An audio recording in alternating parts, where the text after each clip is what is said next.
Okay, guys, 1 minute warning. If we could try and get going as quickly as possible, that would be extremely good.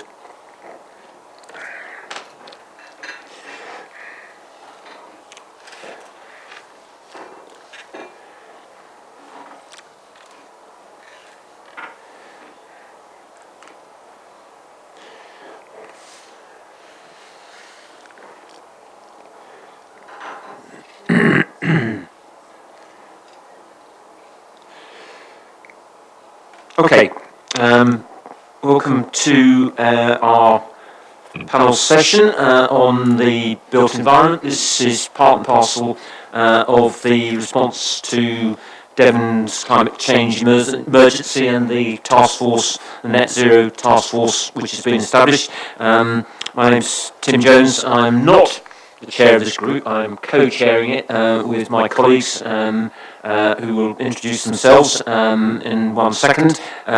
Just by way of a few words of introduction, the issue that we need to debate, I think is pretty self-evident.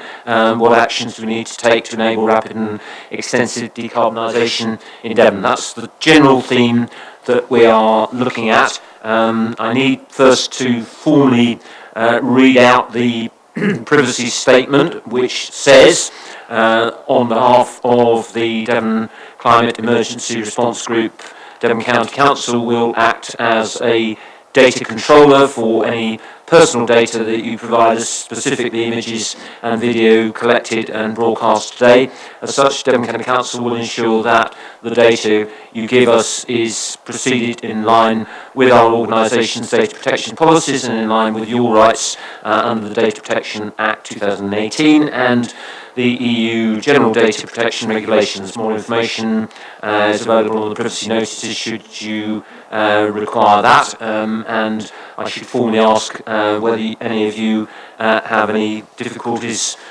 with being filmed.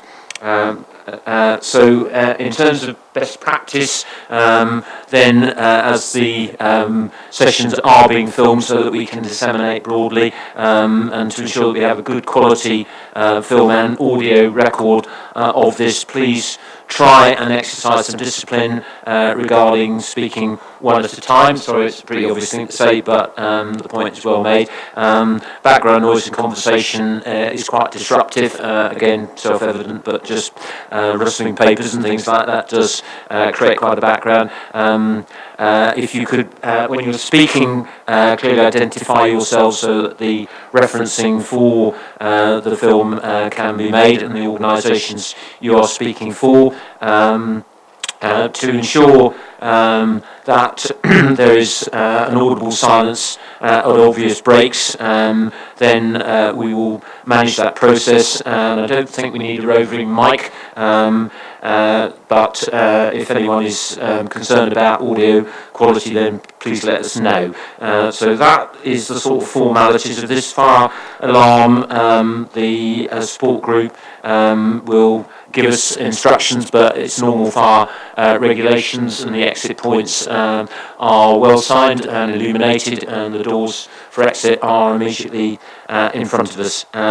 This is a public discussion and a rather than a debate, and we wish to explore both options and solutions.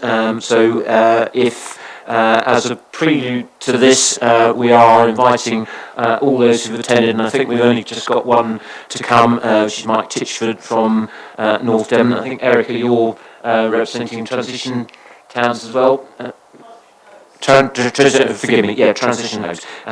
Okay, so the intention, and we can do this in logical order, starting at the end, is to give everyone a 3-minute opportunity. 3 minutes will be strictly monitored, believe me, because we need to get quite a lot into the session between now and when we are planning to finish. If people have got to go earlier, then please indicate, but we're going to try and get to a point where we're wrapping up for finish by 4:30, and there'll be a little bit of a sort of close-out session before we get to that point. So is everyone happy with that as a framework?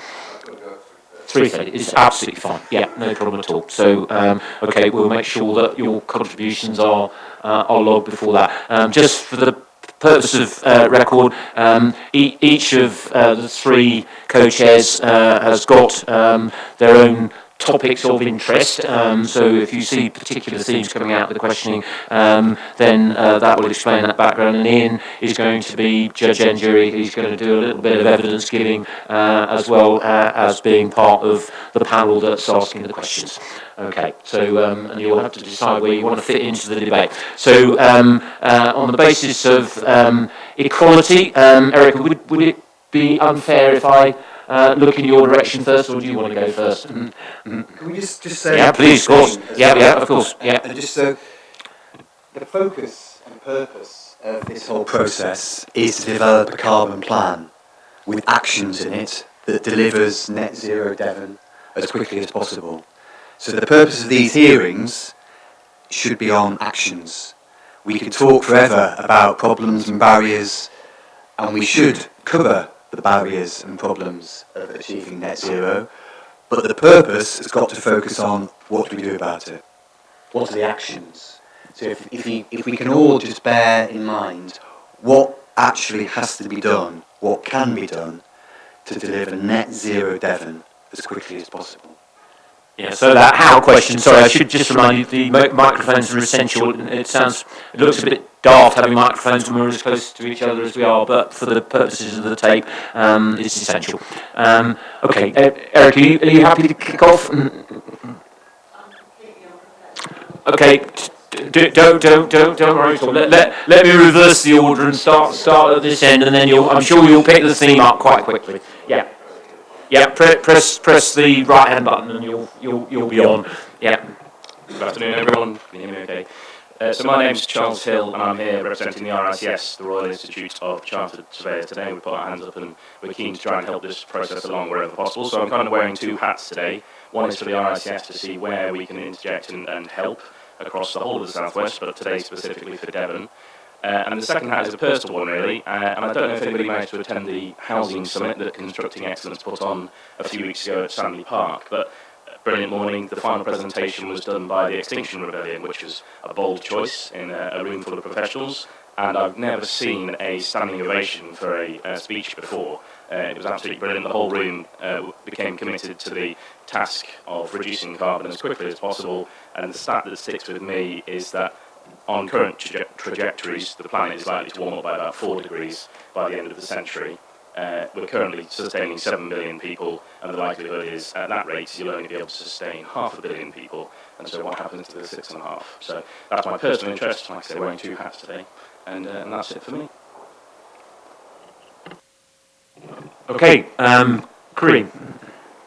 Okay, so I think there are lots of issues for us. I think at one level there's the strategic planning considerations, because wherever we do now and wherever decisions we take now are going to lock in terms of development for the next couple of generations, so we will miss an opportunity unless we act decisively on planning.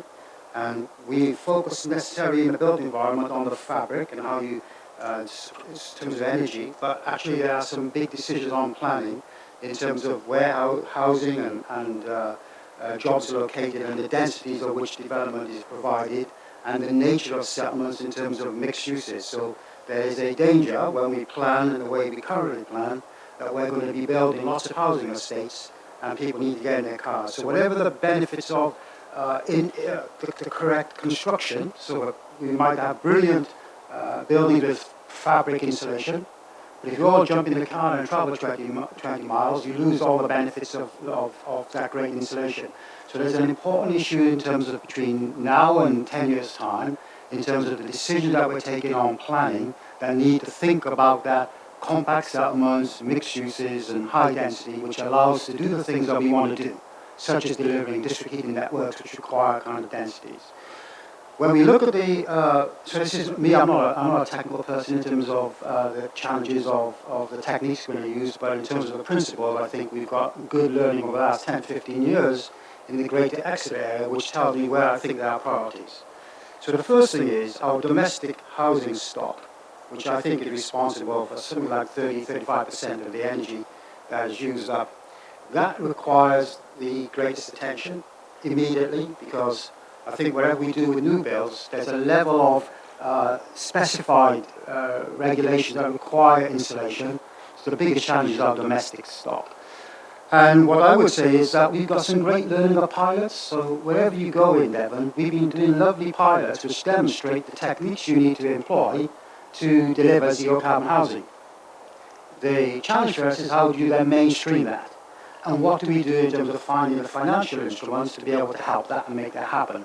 So at the moment what I see is some great examples, particularly of local authorities and the registered providers, but we have a fundamental challenge in terms of how then you finance that across the non-council, if you like, housing stock. So that's one issue. For me, the priority needs to be on the domestic housing agenda and how we sort that out. Secondly, on the new developments, one thing that we've learned in the Greater Exeter area is we had planning policy that required effectively building the zero carbon. It was an escalation. And changes in national guidance altered the negotiating power with the volume house builders. So when it was mandated in regulations, we were able to secure things like district heating networks, and we were able to make it stack up as financially viable propositions. Because it's cheaper to deliver the district heating systems rather than individual measures, if you like, on specific premises. The action about fall on your time. Well, that's 3 minutes, I'm just warming up. Kareem, do you want, just at the webcast, do you want to say your name? I'm very sorry. Kareem Hassan, Chief Exec and Growth Director at Exeter City Council. Thank you. Okay, sorry about the discipline, but if we don't stick to it, guys, we're going to lose the plot, I'm afraid.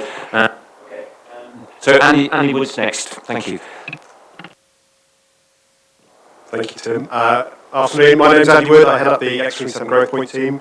I was going to pick up a bit from Kareem, actually, who's got a better history on this than me, but I was going to talk briefly about the major growth area that extends out of Exeter into East Devon, 10,000 homes, 10,000 jobs, and some of the policy that underpinned that back now 12 years ago around putting homes and jobs in the right place, supporting it with public transport infrastructure, allowing people to walk and cycle to work, and that being a really key credential. But also beyond that, around energy, district heating was a very deliberate choice against the Code for Sustainable Homes Zero in terms of Code Level 6, in terms of the Code for Sustainable Homes hitting in 2016.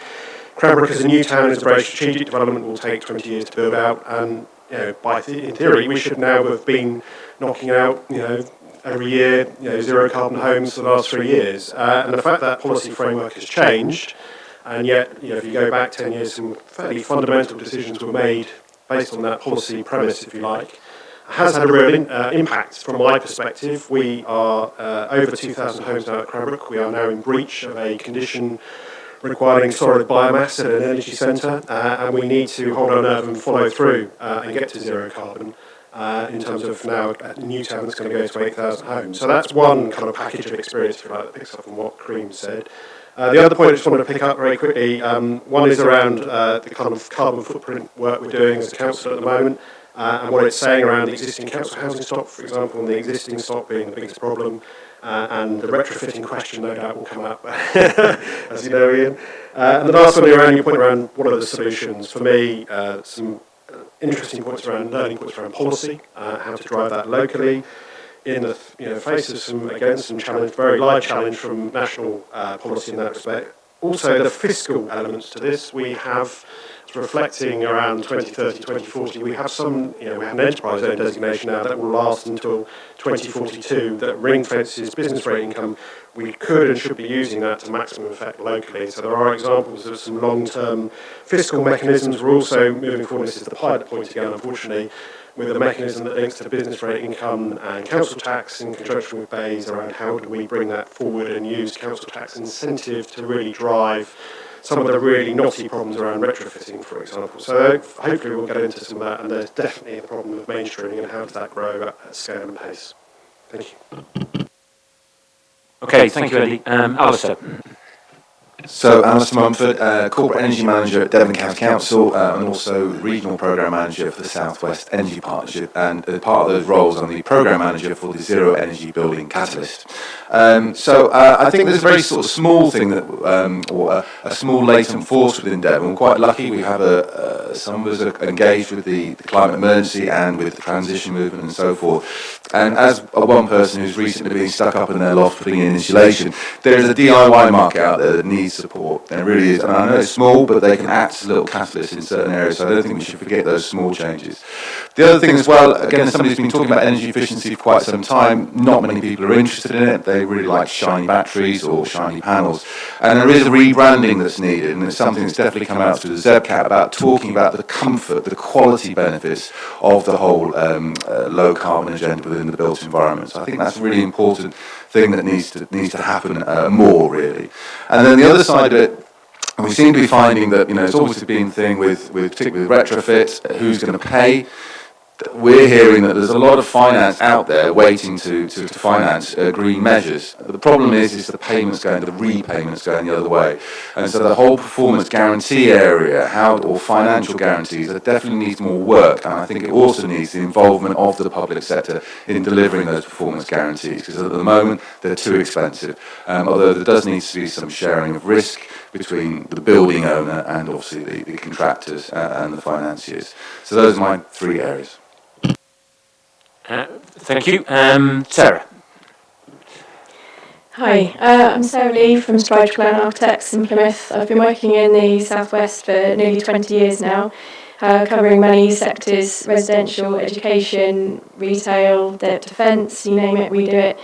I'm now the chair of the Plymouth branch of the RIBA. We cover half of Devon, so that's the hat I'm here with on today.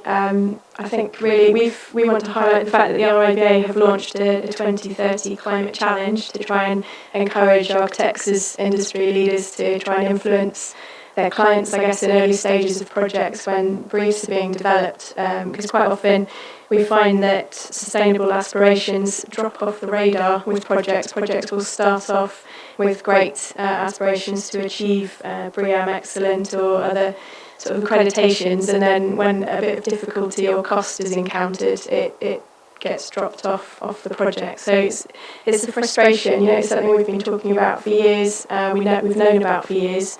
It's just really exciting that it's now coming to the forefront, and we feel like we can actually be instrumental in making that change happen. I guess we feel that we can design whatever you want us to, and it's really in the gift of our clients to be clear about what that is. I feel that there's some education required. Some of the sort of people that we work with, they don't seem to understand the importance of us working with the engineers and developing designs to minimise heat loss, and we need to really focus on education as well.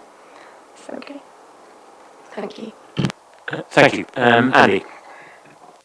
Thank you. Andy England, Assistant Director for Planning and Transport at Torbay Council.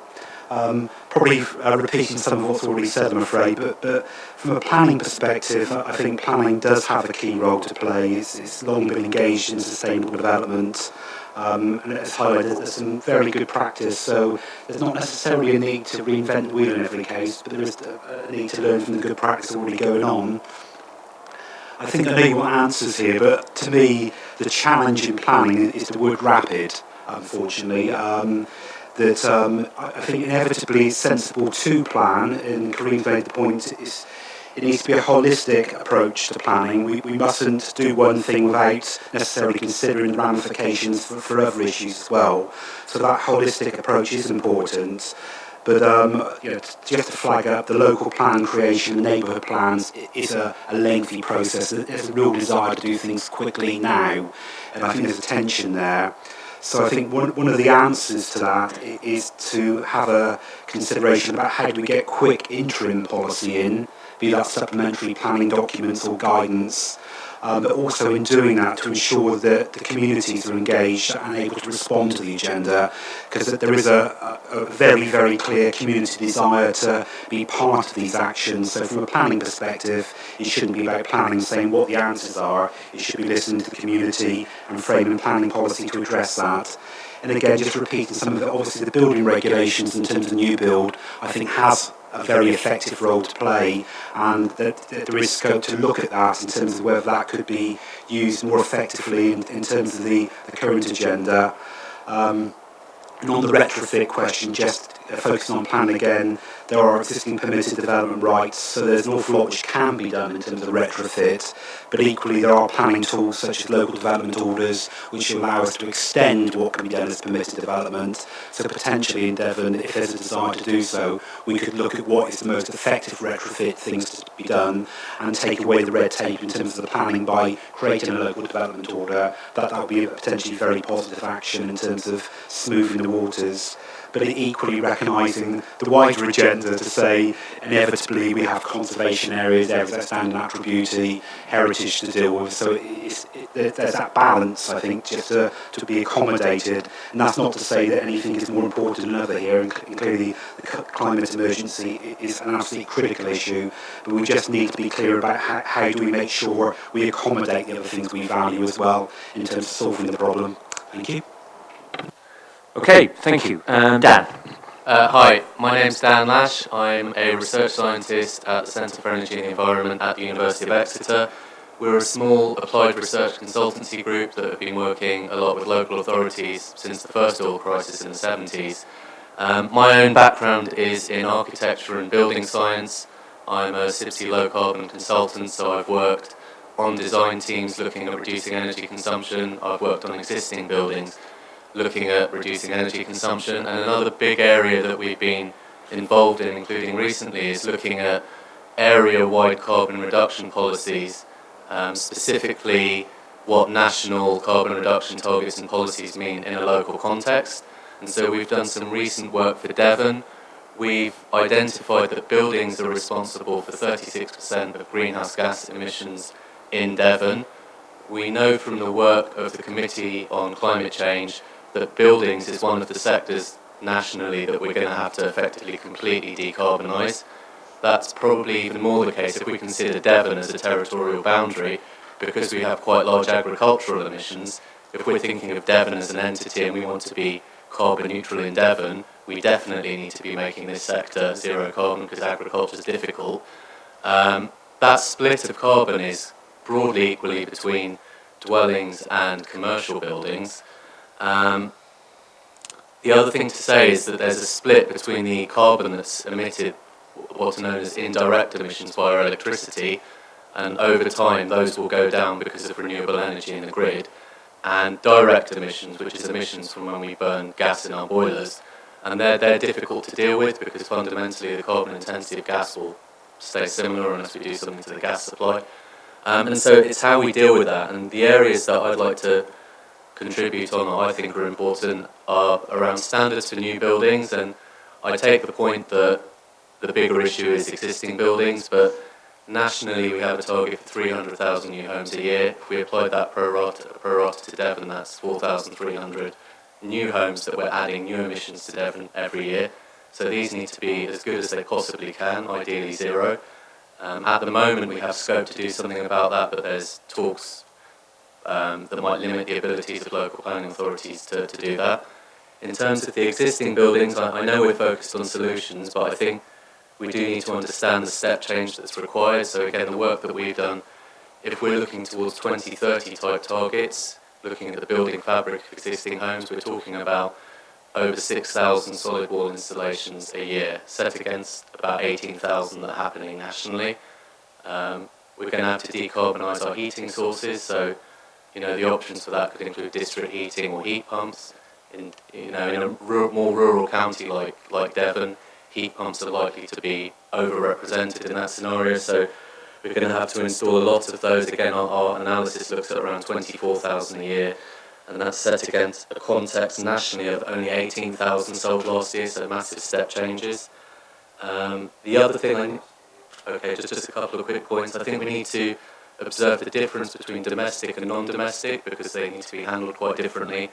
And I think we need to look at the role of central government and our ability to lobby because that's really important. Thank you.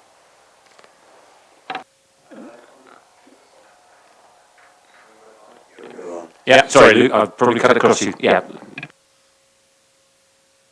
Yes, I'm Luke Mitchell, I'm the Energy and Sustainability Manager at the Royal Devon and Exeter NHS Foundation Trust. I'm it's on. A real press conference. Hi, sorry, I'll say that again. My name's Luke Mitchell. I'm the Energy and Sustainability Manager at the Royal Devon and Exeter NHS Foundation Trust.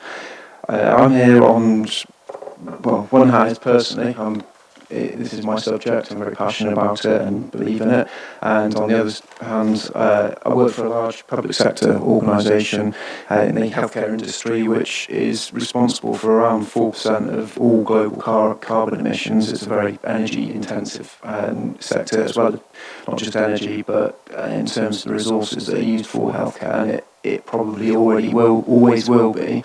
So it's really important that we actually try to change what we can do.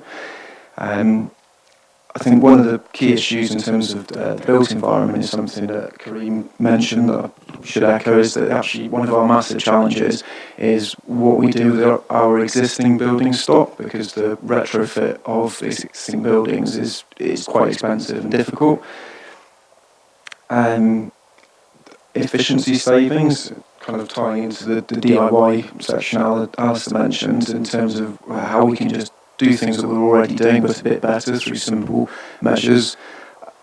For example, the air conditioning, it's blowing me really hot air, and then it's getting too hot and it's blowing cold air on me. So little things like that, whereas this in itself is quite an easy thing to fix potentially, and we should really be looking at stuff like that as well. I think that's probably all I've got to say for my introduction. Okay, thank you. Who have we got next? Sorry. Louise, sorry. Oh, sorry, Alan. Sorry, Alan. Look past you, Alan. That's all right. Yeah. I think we're sort of sorted now. Well, anyway, so hi, I'm Alan Bolden. I'm Managing Director of Dartington Hall Trust. Just springing off what you just said before I say what I was going to say, there are some surprising wins to be made sometimes. I did a piece of work for the directors of Tate once, the sort of 4 physical Tates and online Tate. And one of the really surprising actions that we could take was, because Nick Sirota was part of an international museum directors group, he could say, well, actually, most of our collections don't need the kind of climatic controls that our museums provide.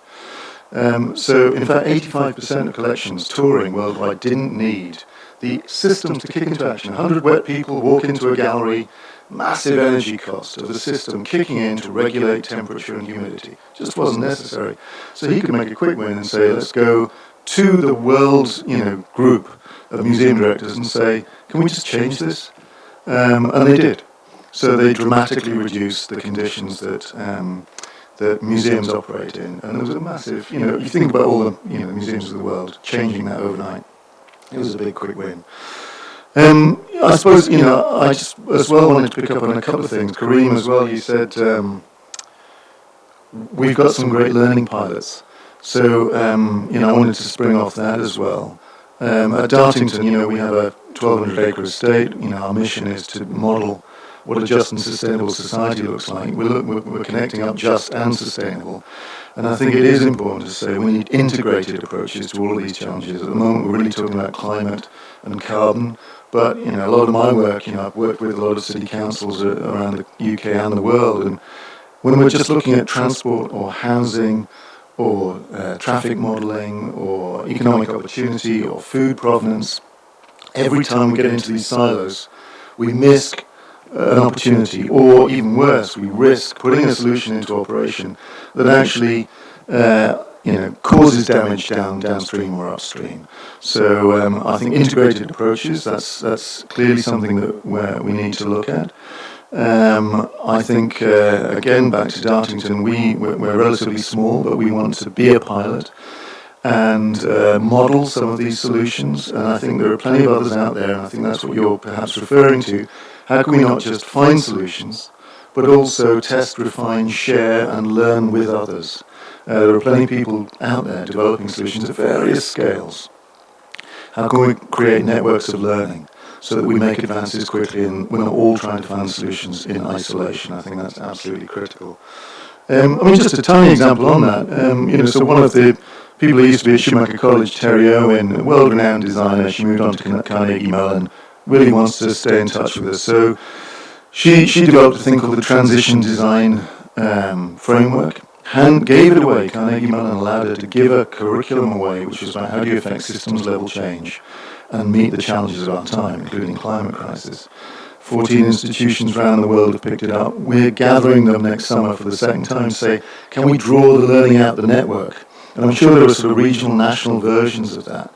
And we'd love to be, you know, if useful, to be a host for that kind of sharing of good practice, drawing learning out of the field, testing it, you know, sharing it, and then putting refined versions of it back to work. For what it's worth, Carnegie Mellon are going to do a piece of research with us on traffic problems around Shinner's Bridge, because we want to start with some very local problems. We know that we can touch all issues by focusing very carefully, very locally on one issue, and that's going to be the basis for a new master's and PhD program. It's just that kind of say, let's take every opportunity to learn, to share, and learn with others.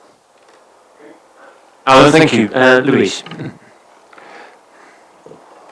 Hi, Louise Evans from National Energy Action. We're the National Fuel Poverty and Energy Efficiency Charity.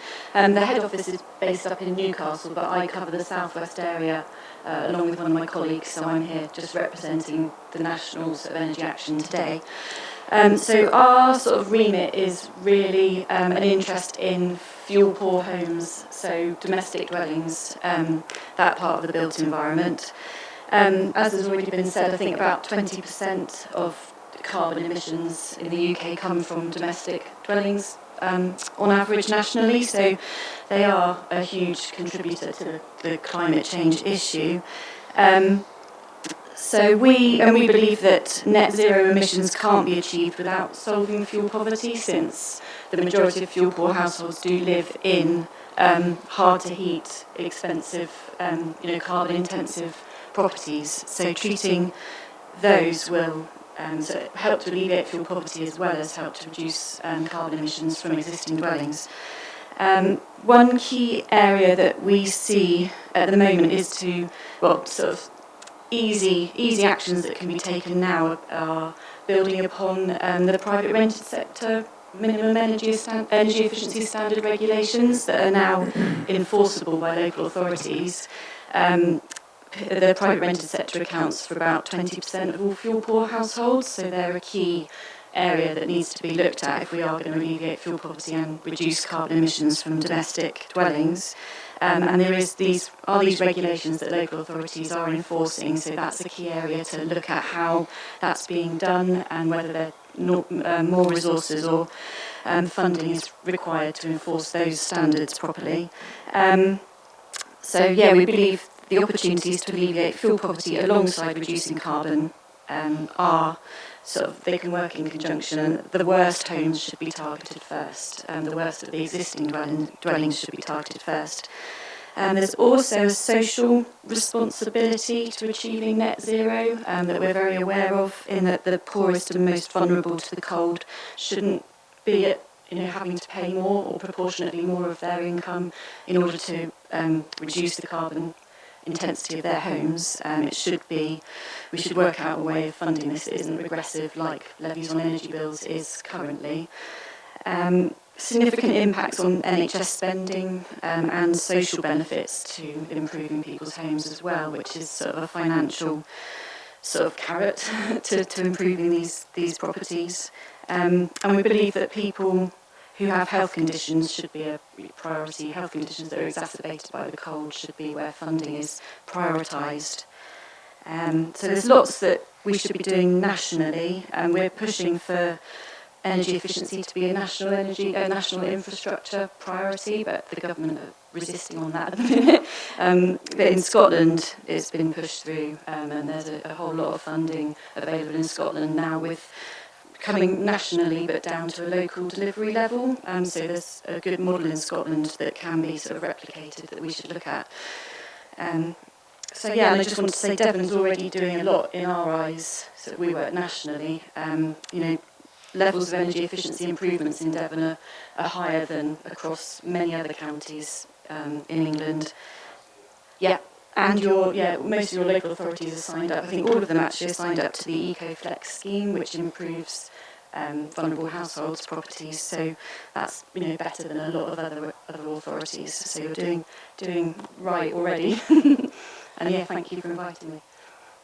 Okay, thank you. Erica, I know you've come in at the last minute, so just a brief background to transition homes would be sufficient. If you want to make some further comments, then please feel free, but appreciate that you haven't had a lot of time to prepare for this. That's right, thank you. I haven't had time enough now to gather my thoughts about what I'd like to say. Yes, just for people who don't know, I'm one of the directors of Transition Homes Community Land Trust, which has been spending the last 10 years trying to get going on a development of 27 affordable eco-homes here between Totnes and Dartington.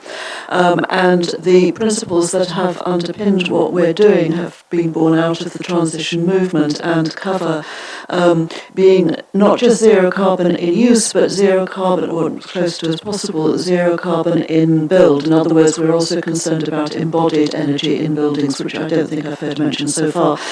So it has been our intention to use natural materials locally sourced where possible, and also, of course, to generate as much of our energy on site as we can.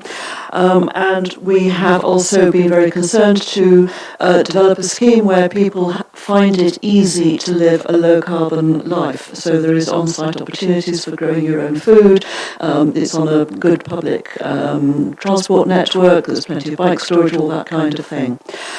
In terms of the challenges that we have faced, well, 3 minutes is pushing it. But anyway, the actions that we would suggest out of the many, many, many, many lessons that we have learned are to do with, first of all, encouraging and facilitating thinking about the embodied energy in build and about using materials other than cement and block and so on, and perhaps building that into building regulations, and the planners being keen to encourage that. Infrastructure has been a huge issue for us, being required to have lots and lots of roads and lots of parking spaces when we were doing everything we could to discourage car use. And similarly, things like, connecting to the sewage system. We didn't want to have to do that. We were all set to deal with all our waste on site, but no, we were forced to connect to the sewage system at huge expense. We have struggled to find builders who are of the right size, are local, and have the skill, the capability, and the passion to work in a new way. Builders are taking a huge risk because they've all been forced down a very narrow channel of how to build houses. They find it difficult to learn a new way. Perfectly understandably, it's a financial risk for them, and so on. So I was very interested in thinking about what Alan was saying about what can happen at Dartington Hall Trust, we're just across the road. It's about providing some kind of, centre of excellence, something for the construction industry around how to build in a more carbon neutral way. And then there's a whole issue about community resilience. These things, none of this is standing alone, as somebody was saying. And part of what we are aiming at is enabling people to come together more strongly as a community to build resilience, because after all, no matter, how successful we are in achieving any of this stuff, there are huge changes coming for people. We need much stronger, more resilient communities who are, trust one another, are able to work together to deal with all of the challenges that they are going to be facing. Thank you. Thank you. Okay, and last is Ian. James, do you want to? Oh, you were going to do your witness? Yes, I'll do it. Let James say. Okay, yeah, fine. So, okay. So we just need to introduce ourselves as well. My name is James Shorten. I'm a planner. For about 30 years, I've been working on highly sustainable development. I'm a rural specialist, but I also wrote the One Planet Development Practice Guidance for the Welsh Government, which leads to some people in the UK now living on truly lower than one planet footprints. It's a land-based approach where people are able to live on land and gain most of their needs from that piece of land.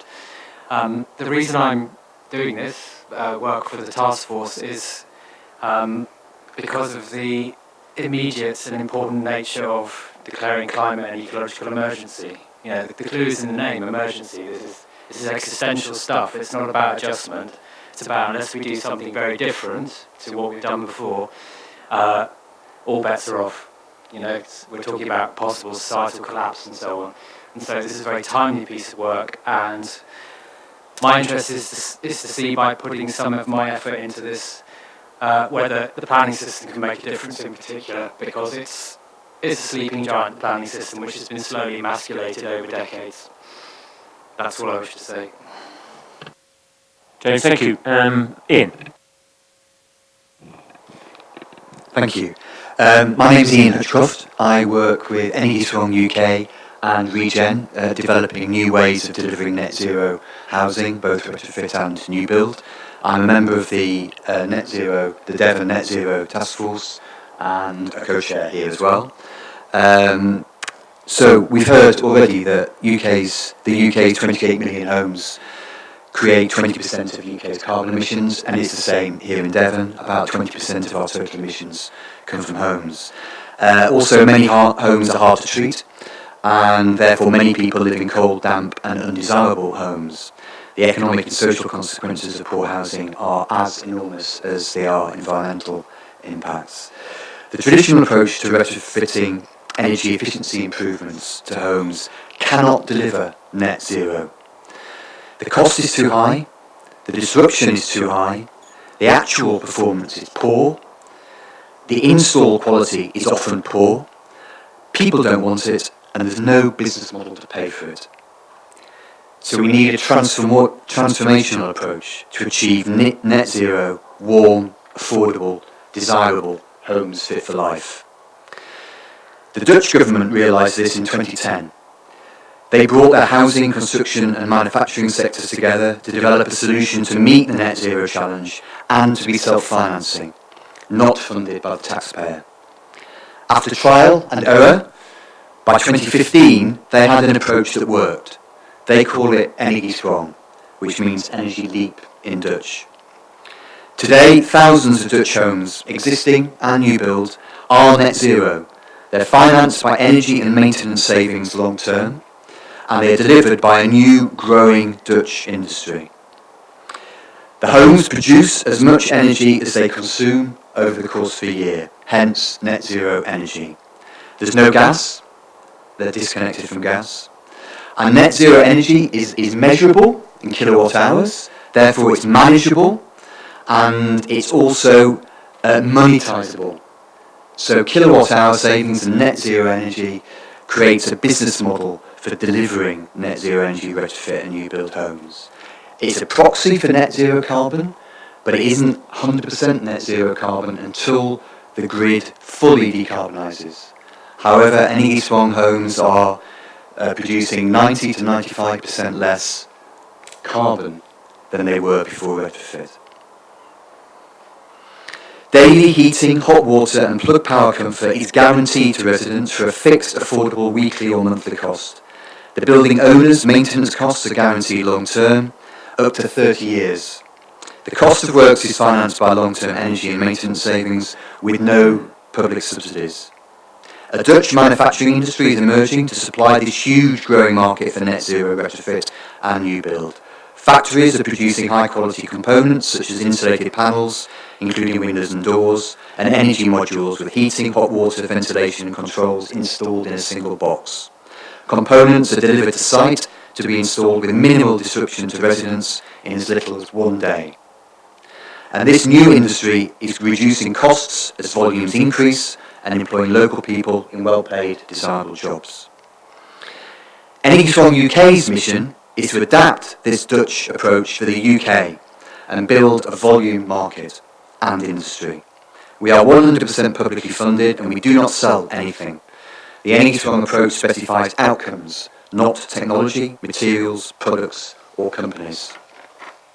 The UK's first net zero home was... You're in slight danger of running your 3 minutes. Thank you, Tim. So I'll just finish up by saying some of the first Energy Strong homes in the UK have been delivered here in Devon. They're on site at the moment with Exeter City Council, North Devon Homes and Sanctuary Housing. These are demonstrations that are intended to grow in volume and grow an industry that's meeting them. So we've got something here that works, we can show that it works, and we can show that we can scale it up. And all we need is a launching market driven by social housing providers, bringing that volume to market to enable the volume to grow. We could do with some government help, with innovation funding and regulatory changes to enable this nascent industry to grow more quickly. And we could also do with some local government planning and regulation support for net zero new and existing homes to drive this market growth in the future. Thank you.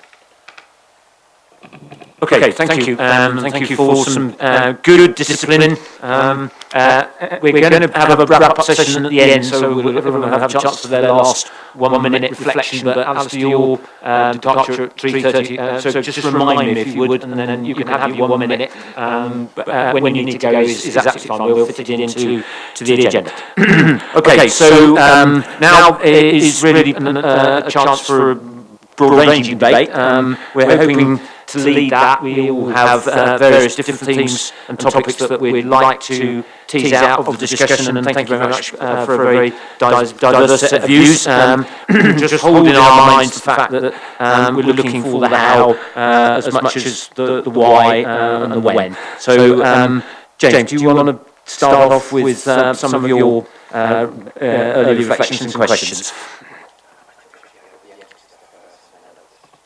Okay, yeah, that's fine. Yeah, absolutely fine. So, okay, Ian. Okay, so I think my focus here is going to be delivery, and James's is strategic, planning and regulatory, and Tim's focus is on supply chain and policy issues and industry issues. So I guess thinking about delivery of a net zero built environment, I guess this breaks into two twice. So the way I see it, it breaks into homes, 28 million in the UK, and other public and commercial buildings, which I think are about 3 million in the UK. And I guess that distribution is not that dissimilar in Devon. So that's one split that I'd like us to think about and discuss. Perhaps we can spend some time thinking about homes, and then think about public and commercial buildings. And then the other split is the built environment that's already here, that we're clearly not going to knock down and start again. We need to retrofit. And the other half of it is the built environment that we will build now and in the future. I guess the existing half of that is more than half. It's the bigger problem, it's more difficult to do. And the other half of it is potentially easier to do when we're talking about new buildings and delivering net zero new there. So, can I just throw that out to you and give you an opportunity to make some comments about homes, the rest of the building stock, public and commercial buildings, the existing built environment and how do we retrofit that, and then the new environment that we're going to build, how do we ensure that is net zero? Over to you. This can be quite random contribution. If you just indicate, make sure your microphone's on, that would be extremely helpful. So, Alistair, yeah. Yeah, I'm happy to sort of kick off and then everybody else join in, I'm sure. One of the things I think is very important, particularly for the retrofit sector, for both homes and for public buildings, is around quality of installations. And I think probably in Germany they must have a whole range of standards that will come into play with any kind of domestic or non-domestic retrofit. And in this country, how many have we got? So there seems to be a massive gap there, because if we can get the quality of the installations right, then we can get the performance right, and so we can get the repayments, the risks sort of managed much better. Now, whether that leadership's got to come nationally or whether we could actually do something in Devon around standards, I don't know. But we need to engage with the supply chain on that. They're not going to be happy about it, I'm sure. But we have to have quality of installations. We need installations that are going to deliver the kind of energy efficiency performance that is required, and also the health and well-being benefits for those residents. Okay, thank you. Kareem. Is that right? Immediate challenge. Planning system we've already understood is takes a long time, the process. So if we're going to require the development industry to hit that zero carbon as quick as we can, we're going to have to take some risk on the local planning authority side, and we're going to need a different relationship with the developers. So we've got an example at the moment. We launched Livable Excellence, which was outside of the planning system. We basically put into the public domain a program for delivering 12,000 homes outside of the planning system, which said we would bring forward development at high densities to deliver the outcomes we want, but we haven't got the backup of the formal planning system that will mandate particular standards. So it's going to be interesting when we lock heads with the development industry, how we're going to do it on the basis of a shared agenda, and because of that, we help them. Part of that is how do we de-risk the planning process to take some of the burden on the development industry away in exchange for their commitments to the kind of standards that we want. Because we won't do it through the planning system, it just takes too long. Right? That's the first thing. Secondly, in terms of delivery, what we've done at the city is commit to delivering passive house construction on all the developments we've been associated with. So that's we're building new leisure complex now, passive house standards, all our residential passive house standards. So there's something about the commitment in the public sector to hitting that standard, so we don't need the planning system to tell us. That's us showing leadership in the construction sector, and all of us in Devon, in the public sector, could make a commitment to hitting that standard immediately. I'm getting into difficult area because but the point, that's the kind of thing I think we need to do. We need to lead by example, at the same time, perhaps take a little bit of a risk in terms of what we put out into the development world regarding if you accelerate the delivery of the carbon agenda, what might that bring as a development sector, our willingness to do things. An example would be modern methods of construction, which ought to be a quicker route to hitting new development standards that we want, but we don't have that mature industry around here. And we would need to take, and I think quality is an issue for, I think, our perceptions of what is modern methods of construction, and I think we can make a massive commitment to modern methods of construction to help with that agenda.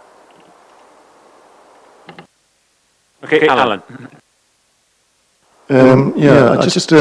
I was really interested in the energy sprung piece. I was really interested in what you were saying about transition homes and some of the challenges you face. I suppose what I wanted to flag up is, so maybe there are great solutions, even some great solutions that, look at embodied energy.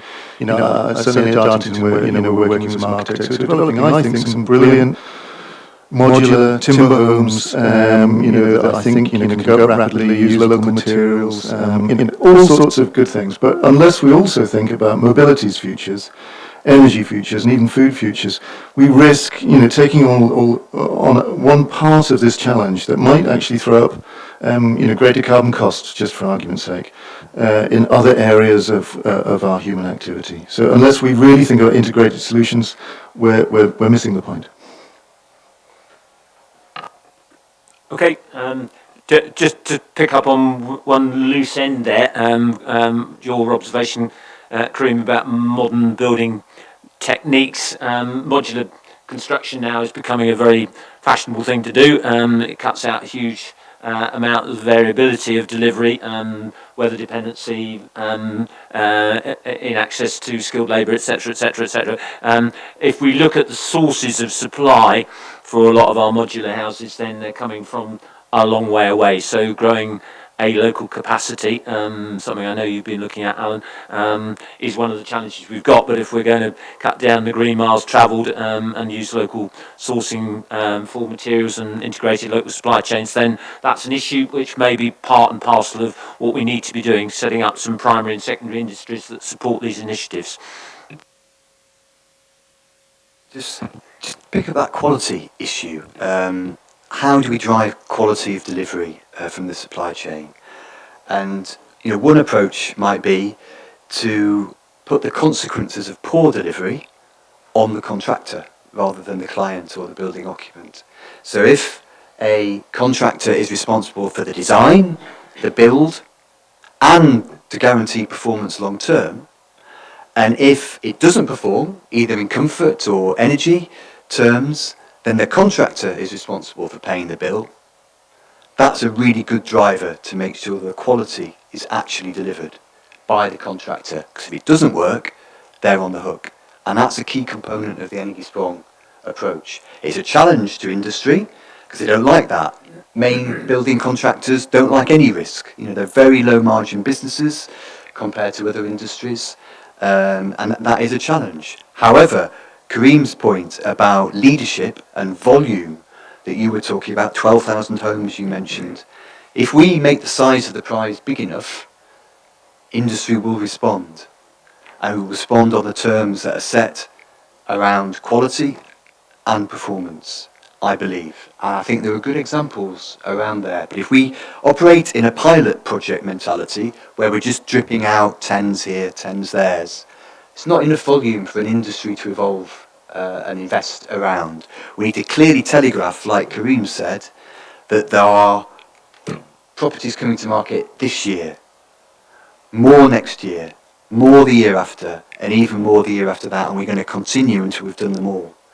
And that's, I think, the role that social housing landlords can play in the housing market, and what the public sector can play in terms of non-domestic buildings as well. Alistair, yeah. Yeah, just a quick one on that, because obviously we've been involved with the ZCAP project, which is putting in the energy sprong, and I think, yes, somebody's got to hold that performance. I suppose my concern is that when our traditional main contractors are doing it, they're putting a lot of cost to do that, and whether at the moment that is actually going to cause problems. So I am wondering through that maybe there's a role for a disruptor in the market that holds that performance.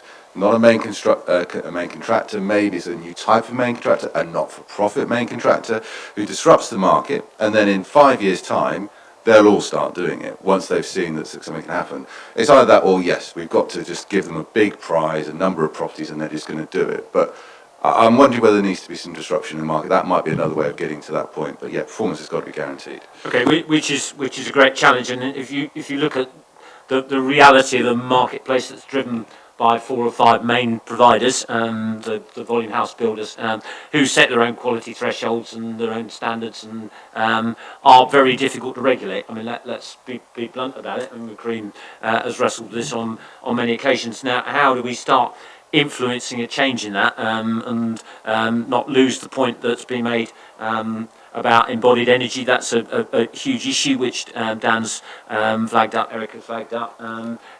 It is really interesting, and the industry is saying that they can do whatever we want, but it's a cost issue. But there are new materials, polymers that absorb carbon, which is a technique that we know little about. So is it a question of better building regulations, better skills when we get to site? How would you want to respond to those sort of challenges?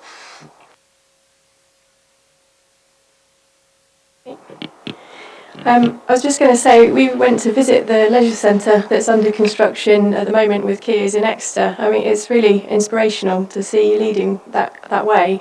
And it was a good opportunity for us to have a no-holds discussion with them about how they are upskilling the workforce, how they're seeing they're having to get their subcontractors to buy into the end result, because it's passive house accreditation. It all relies on that, and there's all the air tightness, the ceiling, all the extra work that has to go into the construction right from day one to achieve that result at the end of the day. If they get there, it's not a question. They can't fail. They can't let it fail.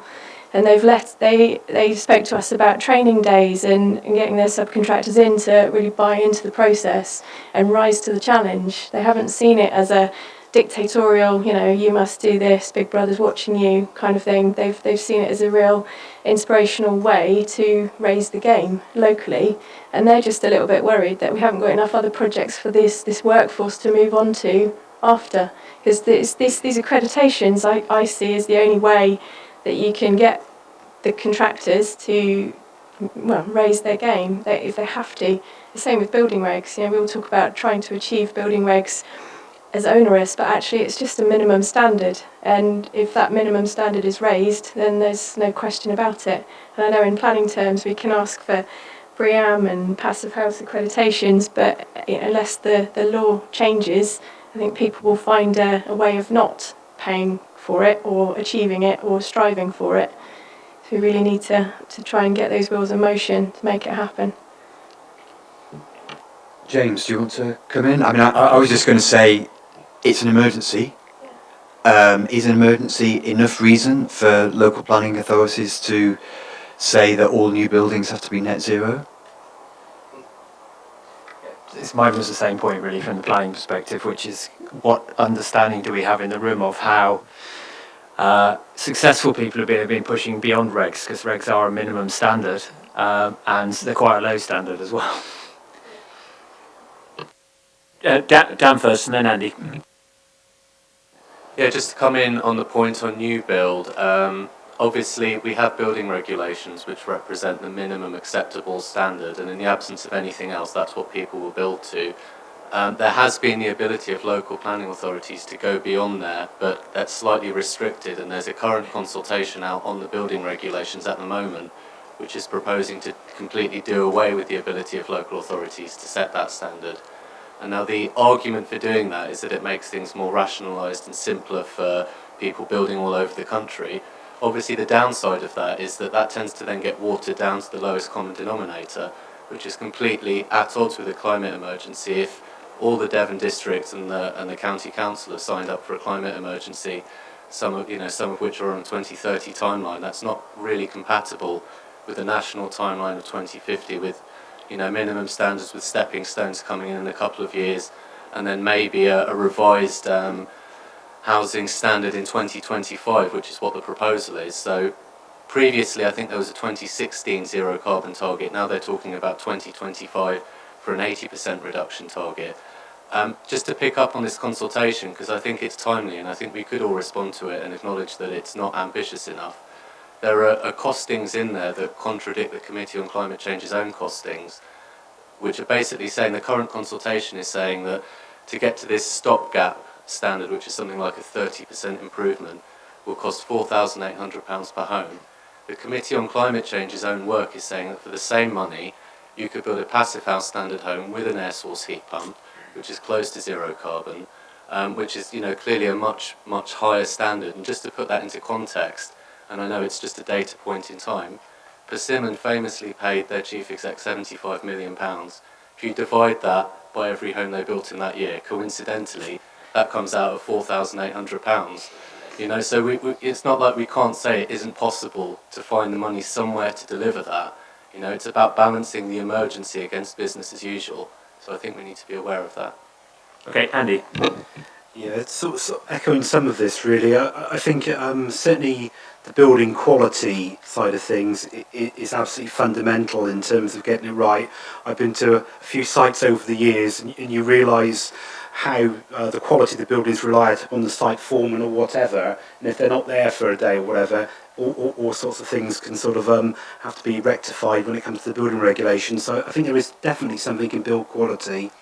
The point about why shouldn't we raise the standards, again from a planning perspective, every time we try and do that, we are told it hits viability. So the number of schemes we've got going through where we've been told it's not viable at the moment with the current standards to provide affordable housing, etc. So I think if we were to force that from a planning perspective, we'd have to be absolutely sure that in terms of the costs, it could be done at the same cost. If it can't be done at the same cost, then we've got to recognise something has to fall off, and that usually in the planning debate is the percentage of affordable housing is usually the thing which suffers there. So I think there's that recognition to say that is a likely output unless we can be absolutely clear the cost of construction don't go up another £2 or £3 per square metre. Just in terms of that sort of issue about monitoring the quality at the end of the day. We had the Building for Life criteria, which was going through various stages where we would go back and we would score a development to see has it met the relevant criteria. And I would say that there's probably something in that in terms of the carbon neutral sort of scoring to build that into that Building for Life criteria. And if we do that, then again, we're not missing that holistic approach. So we're not just scoring one element, we're still considering, is this a healthy place to live, is it attractive, etc. So I think in terms of that monitoring, that there might be something in that to say, does Devon want its own sort of Building for Life criteria where that zero carbon is one of our critical factors we're going to score against. Green. The issue of viability, there's an important issue here.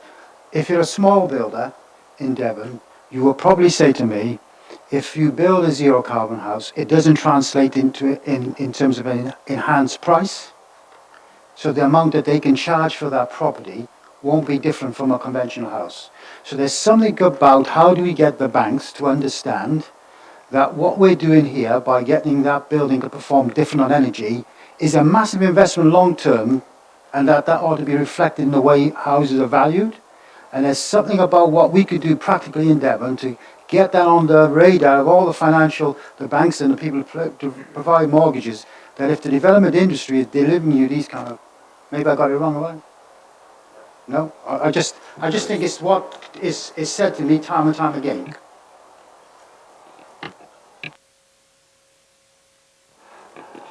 Thanks, Kareem, and to Andy. We've got a business model for new build net zero housing that is better than the building model for building regs. And I would love to have the opportunity to defend a net zero planning policy at public inquiry and defend against claims that net zero is not viable, because I don't believe it. I've seen a better business model. We're on site in Scotland with the first net zero energy development there that will demonstrate that. We've been independently evaluated, and we have a second new build project in Plymouth coming online next year on Plymouth City Council land that I think, if you look at the total cost of ownership with the money that was being spent by a resident to a utility company, a portion of that instead going to the developer to cover the costs of delivering to net zero, that business model is better than building to building regs today on the conventional business model. Okay, I'm not quite getting the thrust of how we should tackle this. There's a number of messages coming through pretty clearly. So one would be that we rely on third-party intervention building regulations being stricter. Two, that we've got a market-driven solution, perhaps where Kareem is coming from, and that's a more interesting proposition.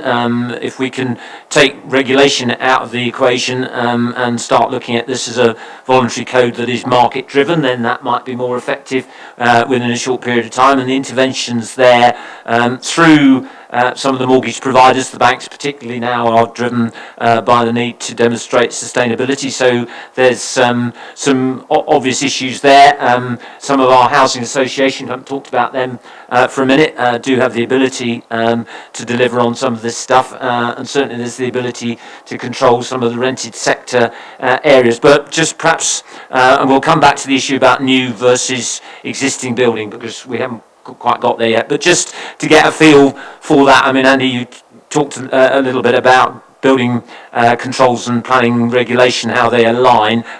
We could look at that in terms of planning conditions or the way in which we adjust sill. Maybe there's other areas, but if we can just tease out a little bit on regulation or a voluntary code, a market-driven code, perhaps that would be very helpful to us. Andy.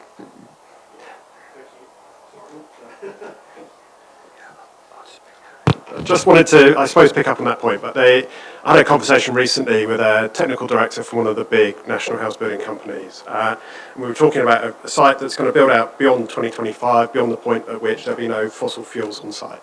And discussing how, what his perception was of how he's going to achieve it. And basically he turned around to me and said, it's not going to happen. We're going to lobby against 2025, and they've been very successful in the past in terms of the Code for Sustainable Homes. And it was really quite sobering from my perspective to see that attitude is probably quite prevalent still. I think it goes back to Kareem's point around the relationship and the dynamic between the house building industry and the kind of public sector is needs addressing fundamentally from my perspective. And some of this has to come through in terms of being market driven about the customer and the house purchaser, and they don't have a huge amount of choice. I always draw a contrast with my folks live in a 1980s house, and it really hasn't changed very much in terms of what that house builder now delivers 40 years later.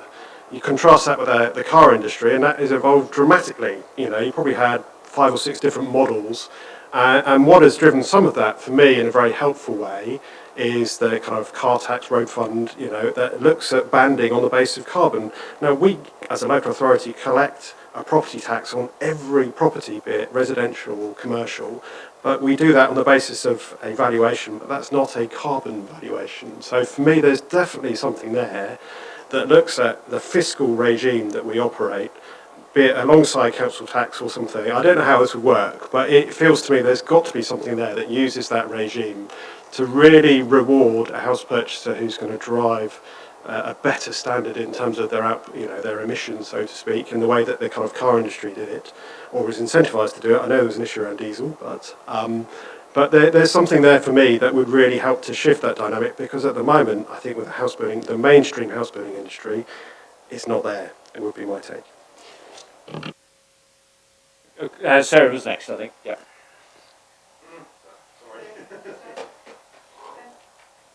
Sorry, yeah, I know we were talking about different standards like passive house and zero carbon. Actually, just using BREEAM accreditation, one of my colleagues did a little assessment across the whole of the southwest the other day to look at which authorities actually use it within planning policy and conditions. It's quite lacking down this end of the peninsula. I can show this to you later, but we've got a few of our northern areas that insist on BREEAM excellent. Exeter does as well. Thank you, Exeter, again. But yeah, actually seeing that through, making it a requirement at planning stage, makes people take it seriously, make sure it's assessed thoroughly right from the beginning of a project at the design stages, and then carried right through to construction when the contractor's even got to be involved in providing evidence for that to be achieved and signed off. So it's a good tool, we think. Thanks. So just reflecting on some of the things I've heard, which is I'm struck by how the local authorities have an appetite to do something about this planning building regs issue, both through their own direct building of various schemes, but also trying to use the levers within the planning system. But as Andy summarised very neatly, you get clobbered with the viability arguments. I remember when the planning system used to have some research behind it. That kind of has dropped away since the financial crisis, unfortunately. But I wonder whether there's an opportunity here for the Devon authorities as a whole to come up with some form of shared perspective on what the costs truly are to put better standards in, so that you're not having to fight this battle on a one-by-one basis, but actually you have a shared evidence base of construction issues and costs, and therefore you have much more leverage to seek that through planning. Understanding your point, Dan, while we still can, possibly. And surely this applies to every local authority that has declared climate emergency, doesn't it? It's not just Devon, and all those climate emergency declarations are made also by planning authorities. Is there something here that Devon, working with others, can do on the basis that James has outlined there? Quickly? Our local enterprise partnership is focusing on clean growth as the key economic transformational agenda for this part of the country. When we ask for support and ask of government, we haven't captured this particular area. We're talking about industry and the opportunity, but what we haven't done, this is the practical. What Tim was talking about, there's a supply chain here.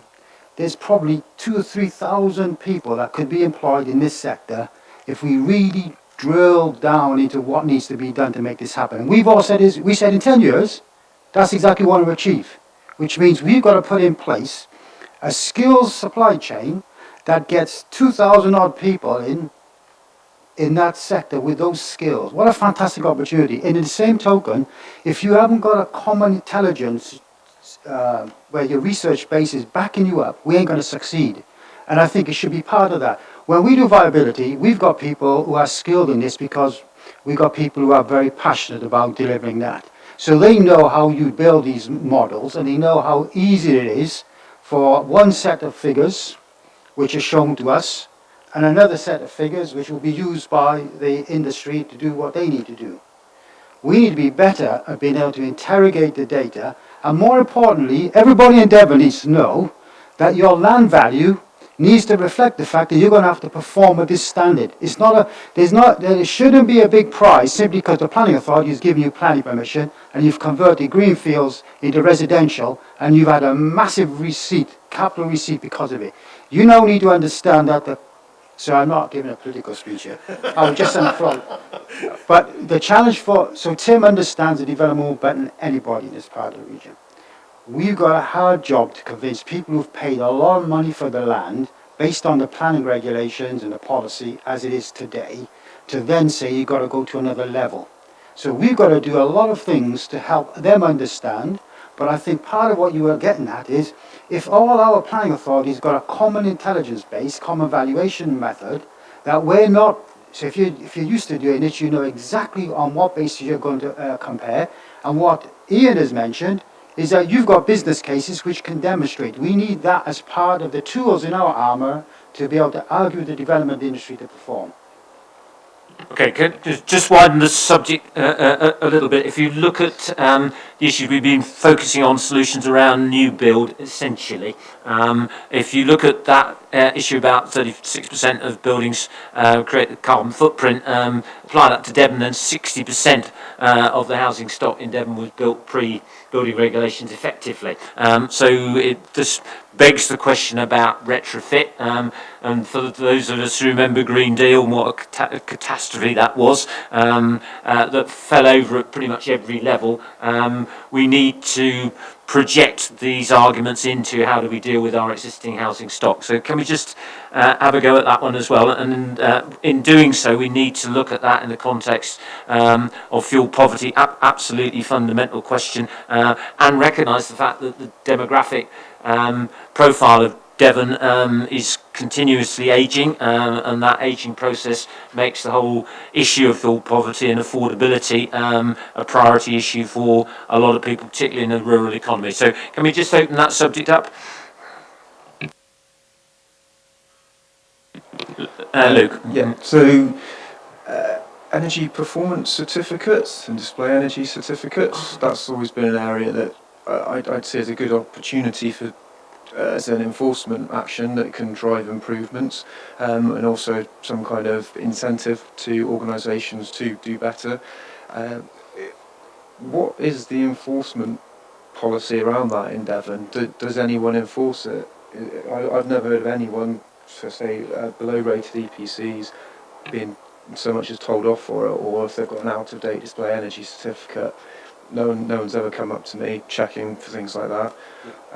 That's a tool that's in there now that could be done with. So something could be done with it, but potentially just needs a bit of reinvigoration and pushing towards it.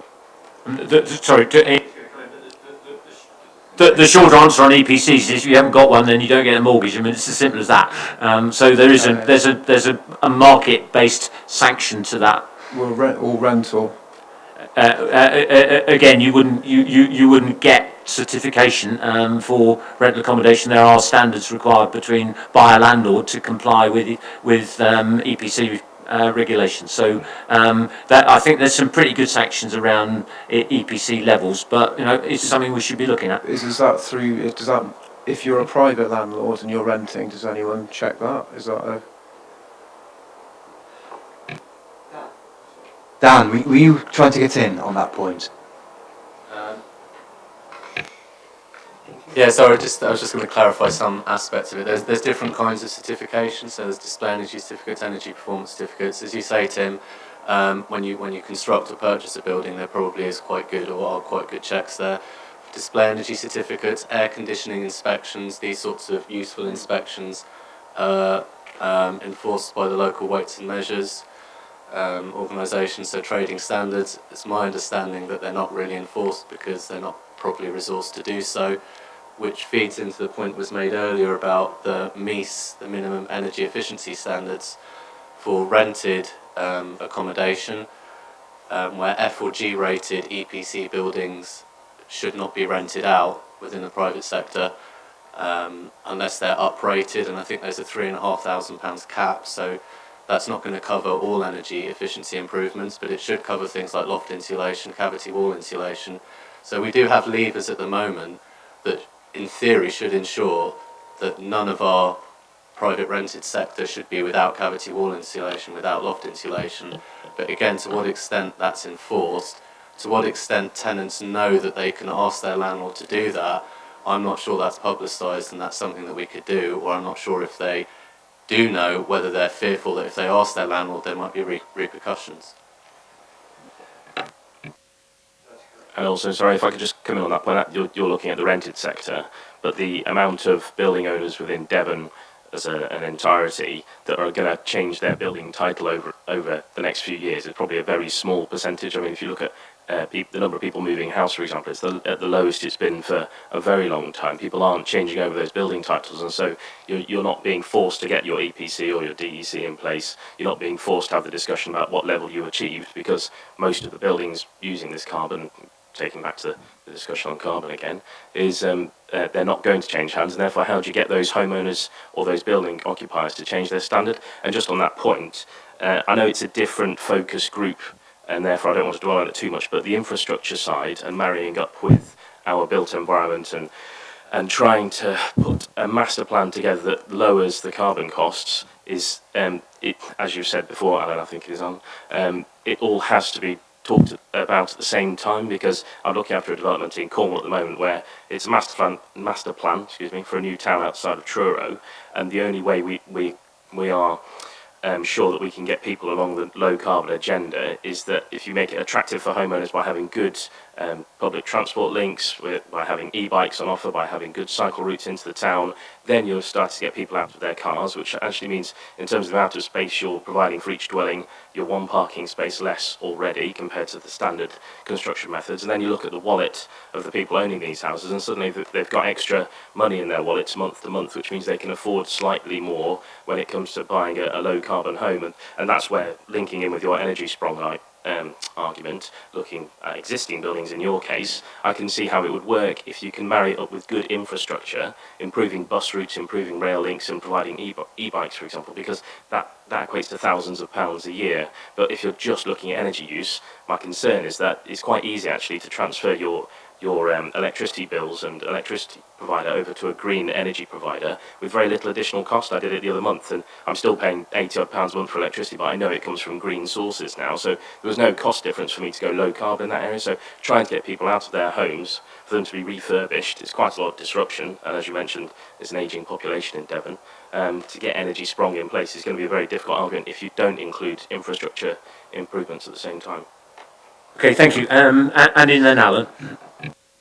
Thank you. Just very quickly, I mean, I think on the question of enforcement, that was a really interesting debate, because I think the idea of the carrots is the right way. I think enforcement, I can understand the desire to enforce it, but it just doesn't feel right. I think, in terms of the culture in the community, it just simply, we need to embed it, it's simply not acceptable. And when you've got to enforce things, that doesn't feel entirely comfortable. But so I think the carrot and in doing what you say and making it, people understand the benefits is a better way to go personally, rather than necessarily trying to enforce. Once you enforce, then the people expect the council or whoever to be sorting out the problem, and this is all our problems. So I don't want to silo it into the council's going to sort it out, because it has to be a community approach to this. Alan.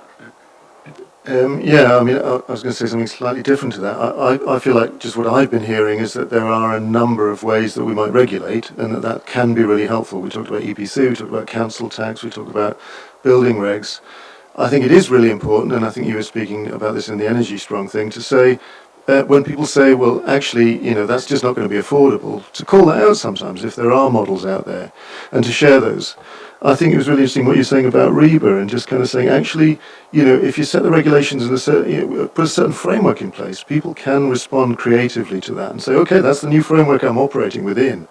So that's what I use. I also just want to put out a case for sometimes a large-scale experiment. I think about the city of Bremen in Germany, who said, we're going to build a number of homes, and the only access to those homes is going to be through a tram. There's going to be no road access. And they were overwhelmed with demand. And they had to increase the scale of that experiment. And I think sometimes those, maybe an Energy Strong is a version of that. It was kind of saying, well, how can we set the regulations, put the, economic case forward for this experiment. If it delivers, then let's, reproduce. I'm beginning to get a feel for a discussion that we need to have, and we've got a few minutes left before we have a break for 5 minutes. So if we just lead up to this, and that's the balance between the stick and the carrot. So Andy's, I think, started to open that up, and Charles certainly suggesting that the market is there to respond to this sort of stuff, but still we are heavily dependent on the stick and the whole confrontational approach that we've got in the planning system, the ability to dip into things like viability studies, etc., etc. We all know how that can frustrate things, it's an important but. We just don't have time for a lot more regulation and enforcement. That process self-evidently takes a huge amount of time to bring into practice. We need, in my judgment, some sort of voluntary code. So can I just tease out some thoughts with you about how we might do that? Is that a difficult one or not? Alistair? I don't think we've got time for voluntary codes. I'll say it bluntly, you know, I think, you know, when I think about my kids, supposedly if I give them some boundaries, that they'll live within those boundaries. They never do, but, you know, that's the rule. And I think that's what we need. We need to be told, this is how things are done. And then it becomes the norm. And I appreciate it's confrontational, but well, look, we can get them involved within discussion about what the standards are going to be, or so forth. But I think we've got to be. It's going to have to be a stick. We can paint the stick nice colours, but it's going to have to be a stick, really. And I connect the two things that you said earlier, Alistair and Andy. So Alistair, you said we need some disruptors in here. And Andy said, as soon as whenever we've tried to increase building regulations and the stick-led approach, those horrible house builders come along and disable it at every opportunity. And, I think we need to build a new industry to do this. You know, what we're being told is that, well, let me just say that I think if you're building things in a field, you have a very, very different business model to if you're building things in a factory. And I think the automotive industry is a really good example. You know, cars are 100% more efficient than they were 30 years ago. It hasn't really been driven by regulation alone. Actually, the industry itself has lobbied for regulatory improvement in many instances. And the cost reduction has come as well. And they're safer, and they're more desirable, and people don't buy extended warranties anymore because they just trust them to run for a long time. And that's what an industry happens in factories. It doesn't happen in fields. Employing local people, training local people. So, to answer the carrot and stick argument, I think sticks are really needed wherever we can get them, but I think the demand opportunity, a demand that's led by those who can create demand, and I would say in housing, it's social housing, and in other buildings, it's probably the public sector, as you're doing with the Leisure Centre in Exeter and others, to create that demand for an industry to respond to.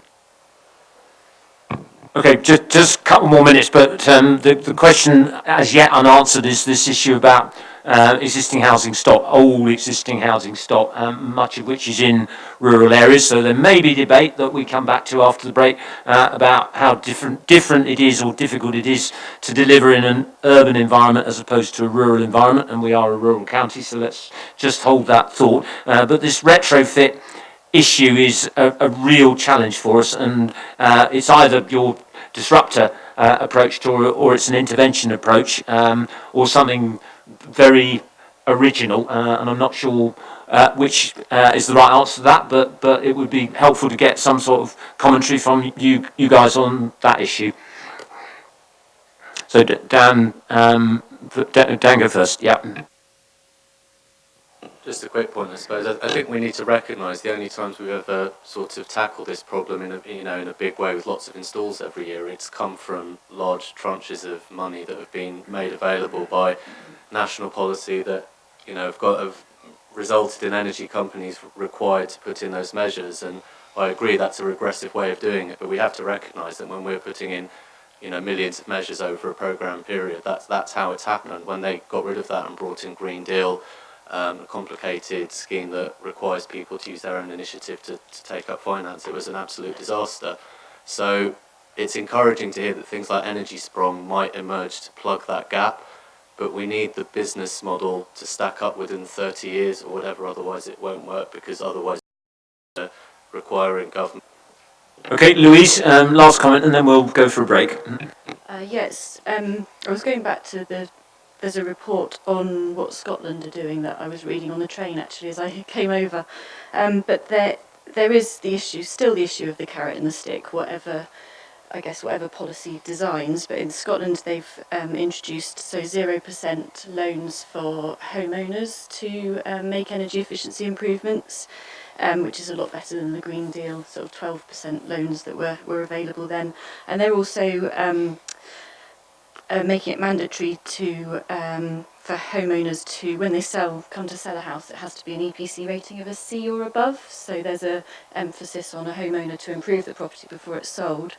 And something that we were talking about at NEA was just involving the private rented sector, was local authorities actually licensing, requiring landlords to become licensed in order to privately let properties, which could generate some income around enforcement action. So there could be more income generated for enforcement in the private rented sector if landlords were sort of encouraged to, or if it became compulsory for landlords to pay into a licensing scheme in order to operate.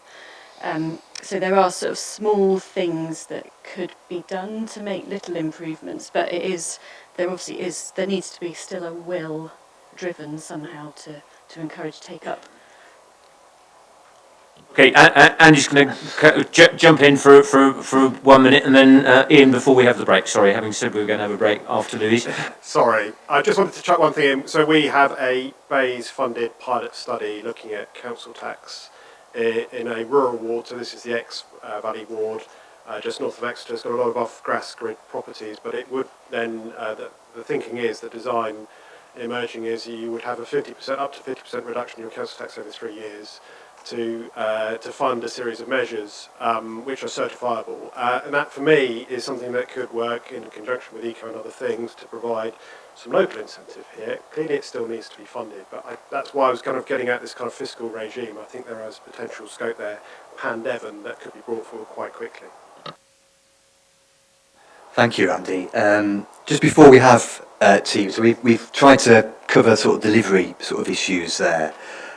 One area that we perhaps haven't spoken about too much is retrofit of existing public and commercial buildings. We've talked about homes quite a bit. So that's one bit of my little matrix with 4 boxes in it that we haven't discussed. Perhaps after the break, we could just spend some time, particularly with Luke, with a hospital hat on, and Dan, who's got a consultancy and research hat on supporting local authorities, and Alistair, who's got an energy management role for a large local authority. Perhaps we could just, and others, perhaps we could just spend a few minutes just talking about how on earth do we convert the existing public and commercial building stock to net zero. So that's something to think about over tea. Thank you. Okay, some discipline, please. 5 minutes. Doug, is that too much or? Okay, so 10 minutes, but we will be calling you back in 10 minutes.